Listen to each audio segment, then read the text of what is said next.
It is time for Build That Podcast, where we will discuss how you can use a podcast to grow your business and expand your influence. I'm your host, Eric Rutherford, and I am thrilled today because I have with me Deb Coviello.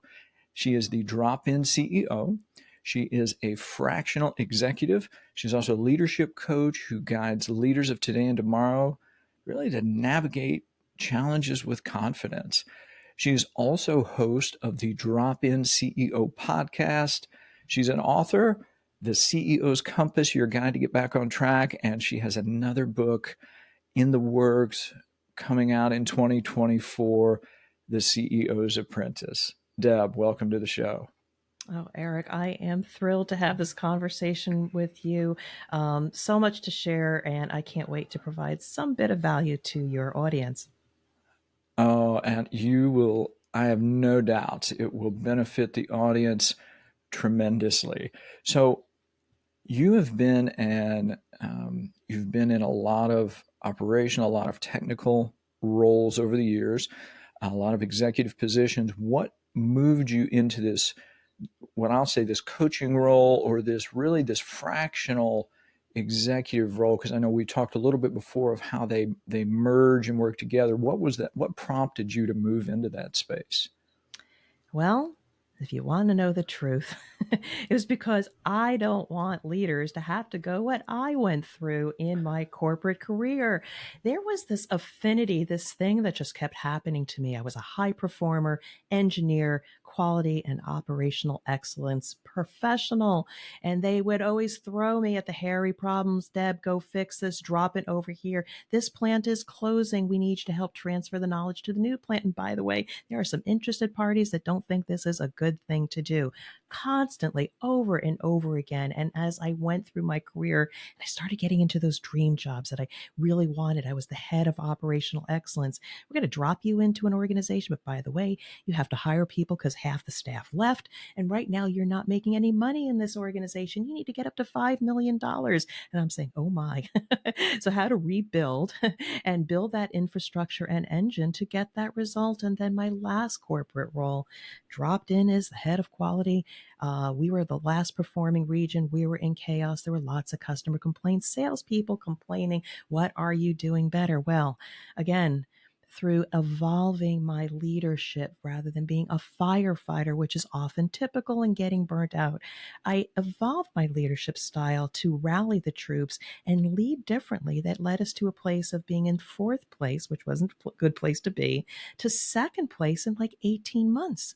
And so through that process, I was evolving and I realized that I want to help businesses, small and medium sized businesses, those C suite leaders, founders of companies, not have to be in crisis and firefighting mode. That's not what we're paid for. That's not what we're doing. And so when I drop in now as a fractional leader, yes, I partner with them. I roll up their sleeves, and there's a technical component to rebuild the organization and get them out of chaos.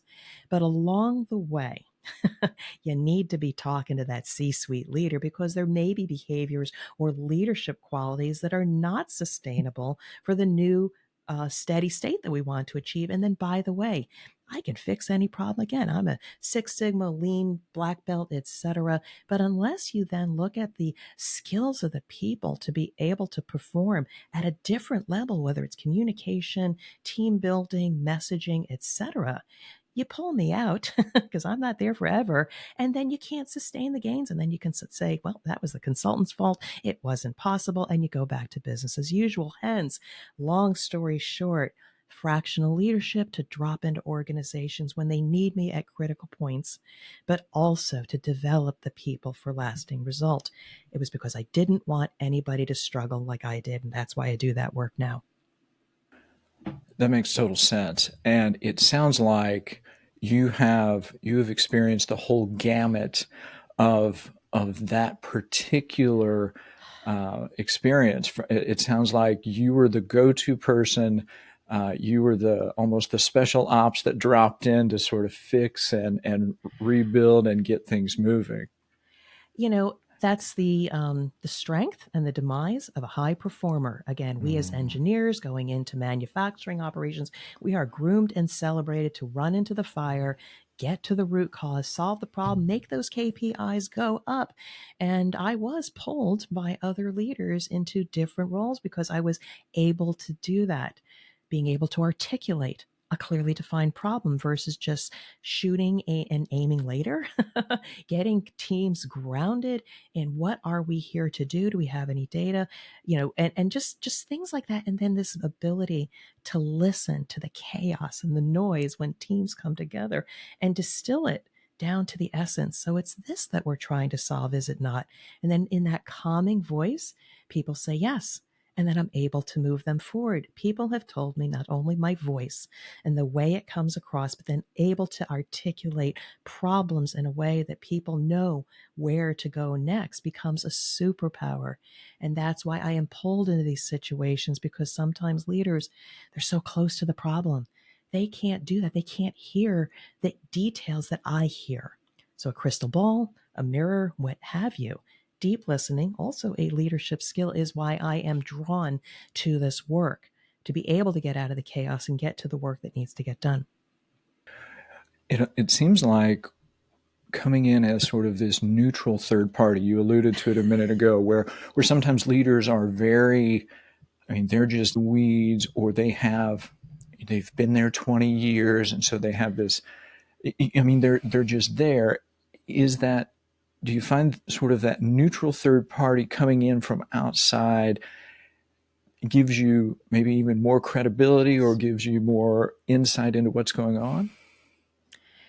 Yes, because recently I had a situation. I have a client and I'm trying to be as vanilla and as vague as possible, but they are growing and I love the service that they provide. But what works for that senior leader externally and interfacing with their community as well as their clients, the edginess, the messaging is so strong, and that's why customers are attracted to her. But that same edginess, that voice that cuts through the noise, cannot also be used within the operations. It has to be slightly distilled, because when you're trying to make a change or disrupt externally, that same skill cannot be used internally. Yes, you have to have a strong voice. Where's the mission? Where we're going? What's critical, such that we can perform and deliver to a client. But how they message was having a negative impact. And so I was part of hearing these conversations. And for a truly aware leader, open to feedback, I was able to share my perspective. I said, it's your superpower. That's why people are drawn to you.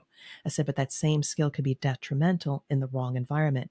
And you disrupt the people in your environment, and then they hurry scurry, they become firefighters, and they're not able to focus on the important work. And so I see and hear that. And then when I share that at the same time, where I had this ability to elevate the leader to think differently and lead differently to get a different result. And it sounds like then just being able to provide that insight to them really kind of help them figure out their blind spots even. Do you find that, is there a sort of common blind spots, or do you um, Yeah. or maybe not? How do you help them kind of overcome that? Because I mean, I know we all have blind spots, but I didn't know from that executive level if there's something more common there amongst that group or not. So I appreciate that question. And all these questions I have never been asked before. So thank you for getting me to think deeply here. But I think it's probably the reason why I wrote the CEO's Compass, your guide to get back on track. These C suite leaders have a track record of moving up, high performers, becoming entrepreneurs, because their playbook worked and it was different and distinctive. And that was why they were celebrated. And the common theme I am finding is they use that same playbook. They expect to get a particular result. And then something's different, or the environment changes, or new customer requirements, or loss of a leadership, or asked to do something they've never done before.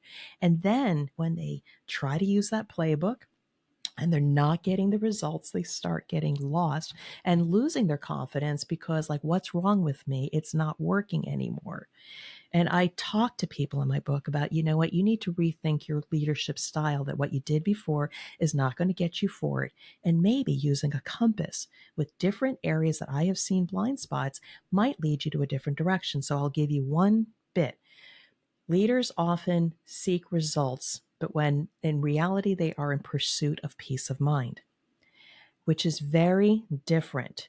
Traditionally, we are taught to get market share, cost of goods sold, defect rates down, particular efficiencies, etc. And that's how we're paid, compensated, and judged. And that's what we do. We beat the people to get those results. You high five when you get the result. The people are overwhelmed and burned out.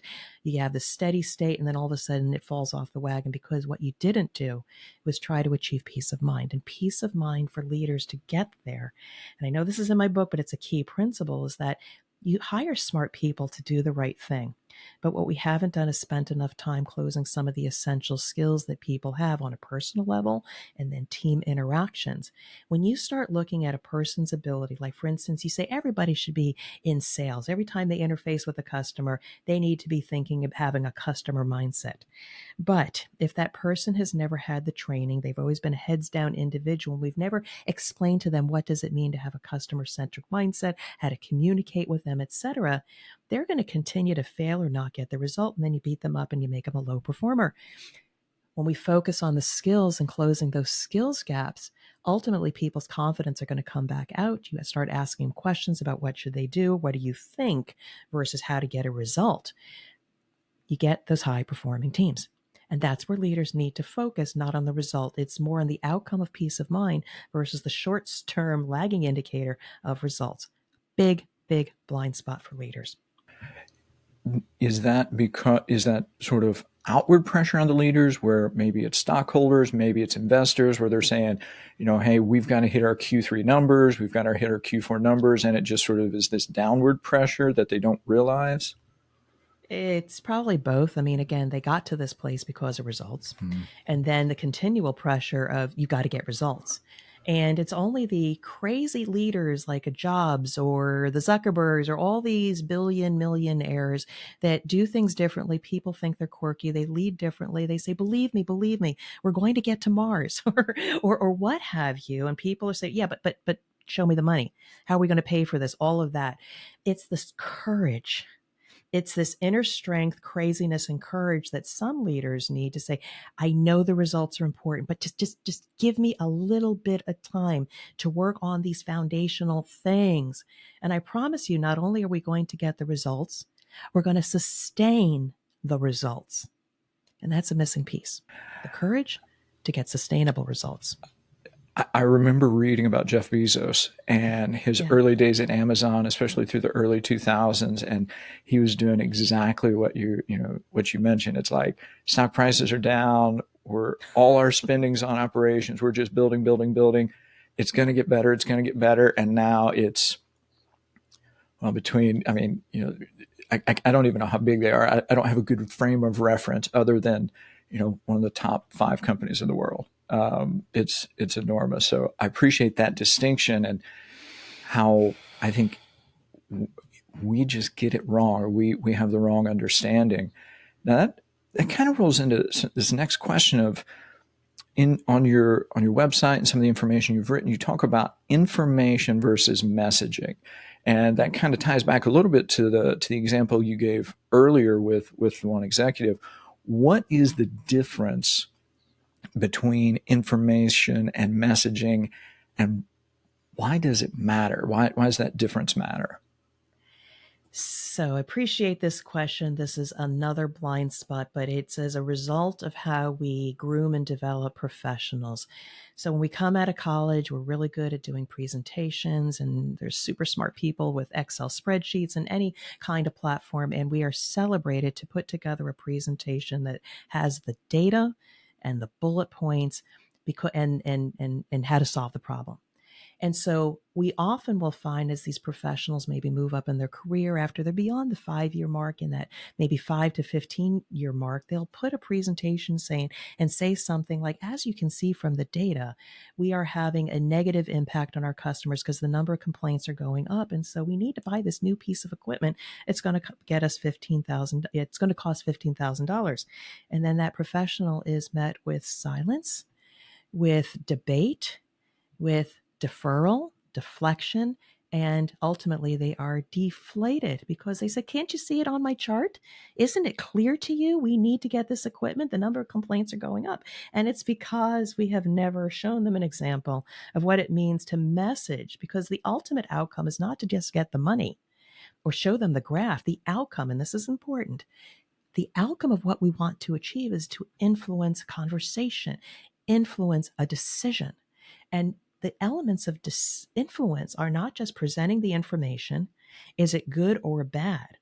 But in the context of business, what's the impact? Is it a risk or opportunity? And then ultimately, what is the outcome we are going to achieve by addressing the risk or the opportunity? So that issue about, hey, customer complaints are going up and we need to spend $15,000, the messaging could be, as you can see, the number of customer complaints are going up and it's negatively impacting our customer perception. I propose that we invest in $15,000 to buy this piece of equipment. Not only are we going to get an ROI in 2 months' time based on reducing the number of defects, but we're going to have a top line impact by preserving that market share or that sales from that customer. So a little financial knowledge to kind of click with that finance person in the room, click with that CEO or VP of operations mentality. When we teach our leaders how to message, you might not get what you want, but if it spawns conversation, well, how long have we been having this problem? Is this the best price? What could we do differently? Even if you have a dialogue in the room, you are influencing conversation and moving things forward. We don't do this right. Only a few people in the organization learn this skill. They move up to higher and higher positions, and they're the ones that are being able to influence. We don't teach this. We need to mentor this because that will remove some of the frustration of our up and coming professionals being able to make a difference. And I'm just going to stop there because it's another big blind spot. No, and I appreciate that distinction. And I know I've run into that and I've talked with people about that. It's just that idea of using the right using the right words, right? It's using the right terms. It's putting it in the perspective that the executive that matters to the executive, because the executive and sort of middle management and down below, it seems like they're all trying to accomplish the same goals, but they have sort of different marks that they're trying to hit in different ways of doing it. Yeah. So tie it together with financial acumen or financial numbers. Tie it together with customer perception, customer impact. And if you happen to have a customer email that says they're gravely disappointed in our performance, you can throw that in there as well and play with their emotions, because ultimately you're trying to connect with what they're thinking and what they're feeling. It's not about the dollars and cents. They probably couldn't care if the thing was $20,000 or $30,000, but it's about how big a risk is this for them. And we don't teach that. And I am trying to teach that more and more, because so many professionals, and these are not even the C-suite leaders, those that are coming up the line, they come to me through LinkedIn, through my website, and they didn't realize that they were missing this. And that could be the missing piece that they are looking for to be able to get that next job or that next promotion. Wow. So if you're listening, definitely think through your messaging. Think through the way you're having these conversations. And if you have had trouble, this is an opportunity to learn from Deb's book, from other information. This is a great resource to begin examining, because I think this is a communication gap that we have. Let's just kind of, from a fractional executive level, I guess let me ask first if you would define what is a fractional executive, because I think probably many of our listeners know, some may not. What is it? And then how can that, well, let's just start there. Let's just start. How would you define a fractional executive? So it has become a popular term to differentiate one from simply being a business advisor or business consultant. Fractional means that we're there to do high quality work for a very short amount of time or on a limited basis, often for companies that cannot afford a full time person. But as a small and medium sized business, they realize they need that expertise, but potentially on a fractional basis, one day a week, a few hours a day, etc., providing high value at the rate that they can afford and actually do the work, not just create a checklist and say, here, go fix it. No, we become part of the leadership team, which is a little bit different than simply a consultant. And again, just provide high value when and where they need it. And when you're no longer needed, you leave, but you have probably left a higher impact than somebody just saying, go fix this and go fix that. It's a much higher level of commitment and impact to an organization. No, and that helps just kind of set the tone because, again, I've heard the term a lot of different fractional, but hearing you describe that in terms of you are part of the leadership team, you are contributing valuable work, valuable insight, I mean, literal work to the Yes. organization, just on a less than full time basis for a period of time. So I appreciate that definition and how you described it. Is it mostly to do, and when people bring in fractional leadership, fractional executives like Mhm. you, is it to get them to the next phase of growth? Is it to sort of solve a problem of today, or just does it depend on the situation? So, knowing that it depends on the situation, I'll first go over what I have typically seen. There are CMOs, Chief Marketing Officer, COOs, CIOs, ABCDO. There are many that simply perform a function during a particular time, maybe set up those new systems, actually perform the systems, maybe ultimately transition to somebody else. I differentiate myself. I am the drop in CEO because I become whatever they need at that moment in time. And I have come in at different points on the crisis spectrum. And it's a simple scale where 5, you're in crisis, you are probably losing business and customers. 4, sorry, you are in a place of chaos. You haven't lost business yet, but you're constantly firefighting and not able to do the work that you're supposed to do. 3, control. You are now performing, no major issues. 2, continuous improvement. And ultimately, 1, being a differentiating company for which customers come to you and say, how do you do that? For me, I have been dropped in just recently where a company lost a leader and they needed me to drop in and be leadership to the team and build back their confidence because their confidence was degraded during that period of time and make sure that they were well supported and then transition to a new permanent leader. So I did whatever I was needed to do in that moment. Now, I'm on another assignment about 8 to 10 hours a week supporting a CEO of a company, and I am their back office operations, the chief operations officer, making sure I've got a well trained workforce with stats that reflect how we're performing and SOPs or procedures, building up the infrastructure. So ultimately, they might not need me, but I'm building it for growth because she was in this person was in a place of chaos, actually starting to lose clients because there was chaos in that. But as the COO, I go in, I set it up, stabilize it to allow the business to grow. There's many different situations. One more, a company needed a particular certification to stay on a core supplier list. They weren't in trouble. They were running just fine. But if they didn't make a change and they didn't know how to go through the change, I was the expert that helped them through the change. Again, dropped in, did whatever they need. That's the drop in CEO model. I like that. Just being able to function in the role that they need for the time that they need it in order to Yeah. get the results in order to get the desired results.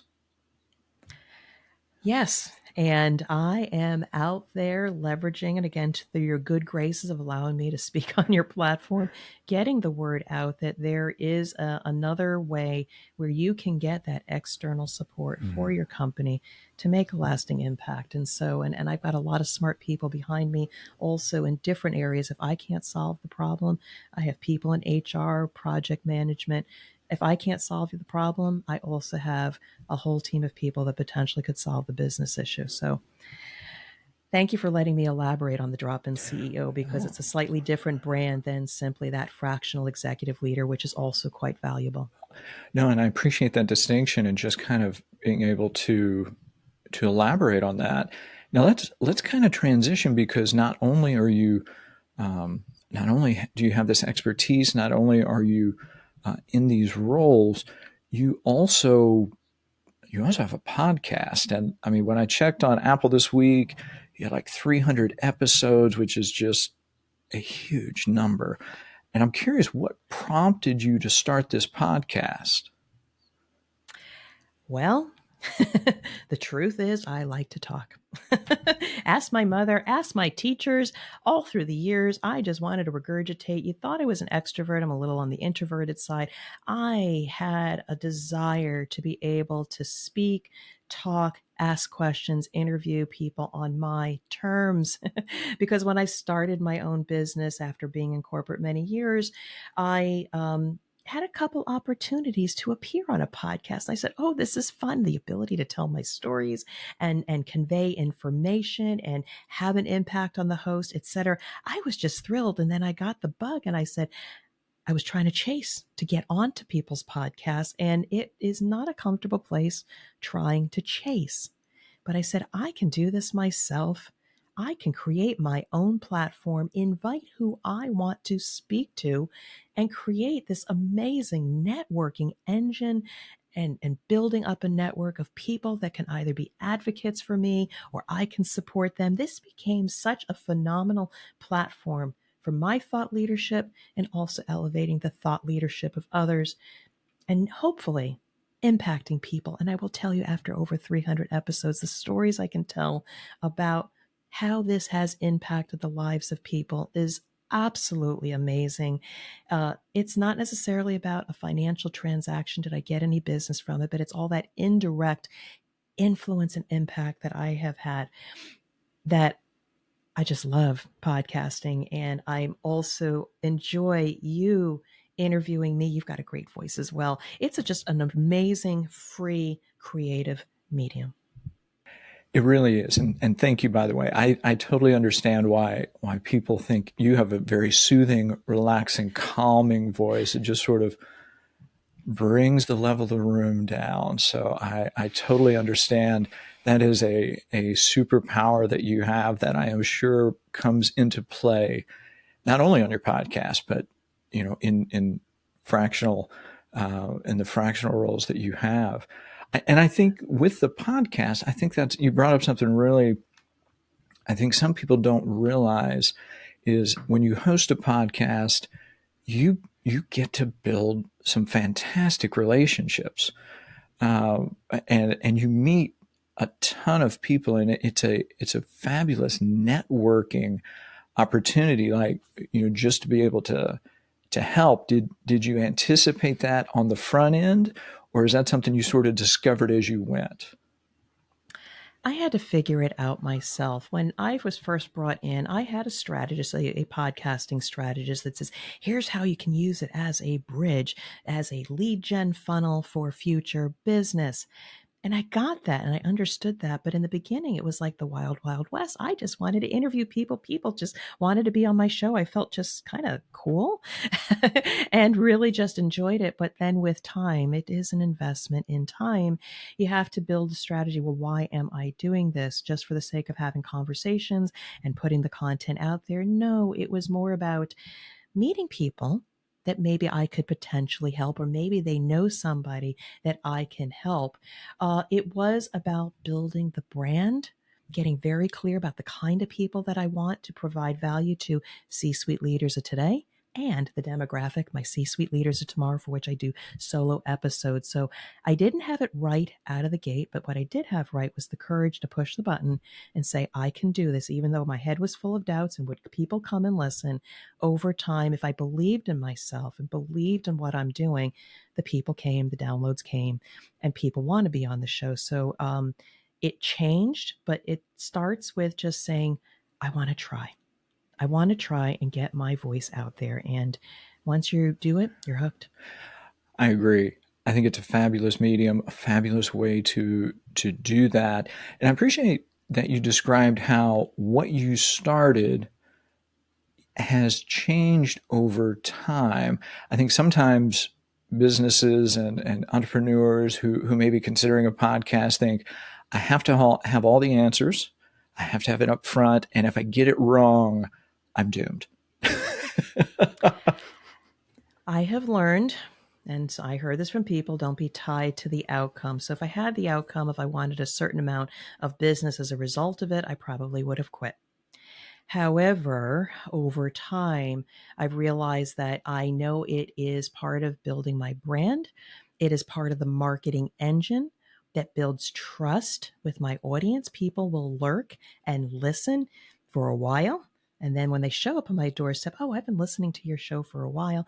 It is a great door opener for people to meet you.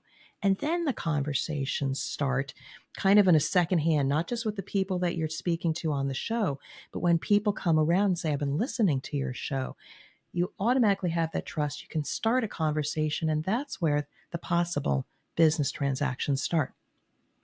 So you have to trust the process, not necessarily the outcome. I like how you describe that. You trust the process, not the outcome. And I like how you also described how you have the people who listen and they listen for a while. And yeah, and like suddenly they know you, they trust you without ever having met you. It sounds like then you've had at least Oh, more than that's so one nice. or many. It sounds like you've had more than one or many people who have listened and been like, "Ooh, I want to reach out to Deb because she can solve my problems." So where shall I start? I mean, I've got two or three examples, but I will tell you there is one person. Maybe they were listening to the podcast, and after listening, maybe for 3-4 months, they finally connected with me. At the end of the day, we built this rapport. I was able to make a proposal to them because they wanted me in their organization. Now we haven't closed on the deal. However, they had that trust and that belief that I might be able to be that person to talk to about their business issue. That's on the CEO level. I had a person, I knew them, not closely, but we knew each other through an organization.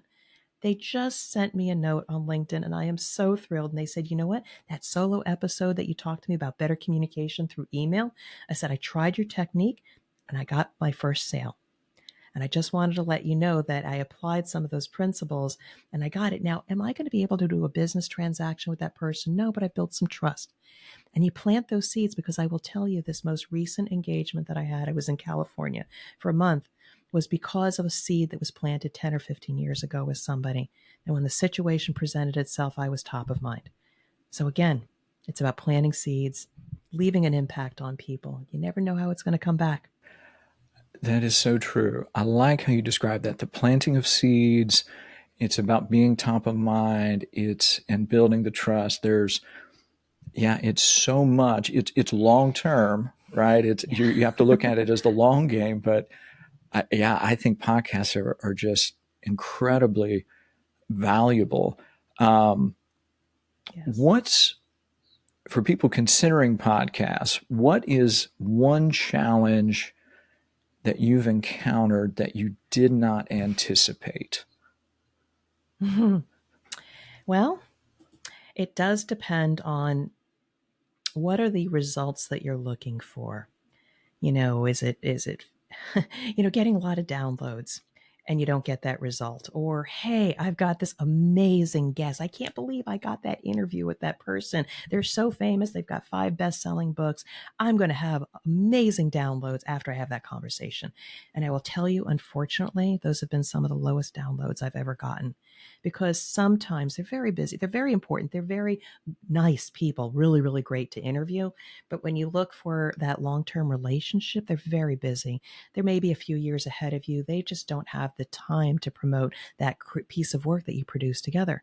I have found, though, the people that may have never done a podcast before and are so excited to be interviewed and have this piece of content, they share it everywhere with friends, family, colleagues, etc. Those have been some of my top downloaded episodes.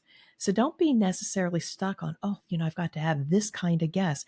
It's really more about what kind of relationship I want to build with that person, what kind of value I want to create for my audience, and kind of take away maybe that previous expectation. So again, just be very clear on what you want to accomplish, and don't necessarily go for those A-listers. Again, depends on what your strategy is, but those A-listers may not necessarily serve you and your community. It's a very good point. It really depends. There is a lot of opportunity and a lot of wonderful people and a lot of wonderful guests who we just don't realize are out there. They're not not the most visible. Right. But it's interesting then, those so anyway, again, it just don't necessarily be stuck on, well, this is exactly what I want the podcast to do. It's a little bit kind of trusting the process and listen to what your guests are saying about, like, oh, I really like how you did this. Or when somebody gives you some feedback, I heard that episode on such and such. Do you have their contact information? I would love to connect with them. You just got to like let the universe tell you where your strengths are, and it kind of pulls you. And so again, in the beginning, I just wanted to interview, I don't know, A-lister podcast guests. And later I realized I need to be interviewing more C-suite leaders to share their insights for the future generation, but also to build a relationship with them, because those are the people I can eventually serve. So it's really about getting clear on what your strategy is and what you want to accomplish, versus, I don't know, letting the gurus tell you, oh, you need to do this and you need to do that.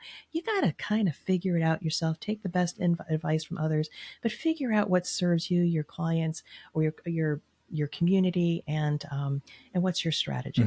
So again, just it's a learning process. I love that. I love that description. Just one last question before we wrap Yeah. up.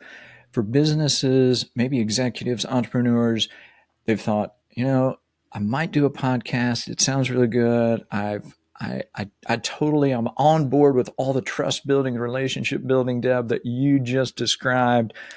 One takeaway that you would like to leave them with? Can I give 2? 1, don't hesitate. The world needs to hear your voice and thought leadership. It's about building trust. It's your brand. You need to get that out there. If you're a C-suite leader or a senior leader in an organization, don't hide behind the marketing materials in your organization and repost that stuff. We need to hear from you. And one way is a podcast. The other thing that I would say is, don't try to do it alone. Get some help. Unless you got a super smart person, a nephew or what have you, to help do some of the mechanics of getting the technical part of your podcast together. It is a lot of work and time, and I don't want you to be discouraged. I had some help guiding me on a strategy and the technical details. It will get you to your goals and help you reach your strategy a lot sooner. Ask for help. It will make the process so much easier and enjoyable. Love those. Love those takeaways. If listeners want to know more about you, more about your content, your podcast, where would you like them to go? So please visit my website, Deb Coviello at thedropinceo.com. There you'll find ways to contact me and all of my products and services. But I also play in LinkedIn, Deborah A. Coviello, the Drop-In CEO. You'll find me there. I'll be responding to any of your questions. Just direct message me. I would love to get to know you. So please, please reach out to me. That's how we build a relationship and maybe ways we can help each other. Indeed. So if you're listening, I will put all of that information in the show notes, as well as a link to her book. Check it out. She has some incredible incredible information that will, I mean, it has helped me. I know it will help you. So, Deb, this has just been a delight. Thanks for joining me today. I so appreciate it. Eric, thank you so much for the opportunity.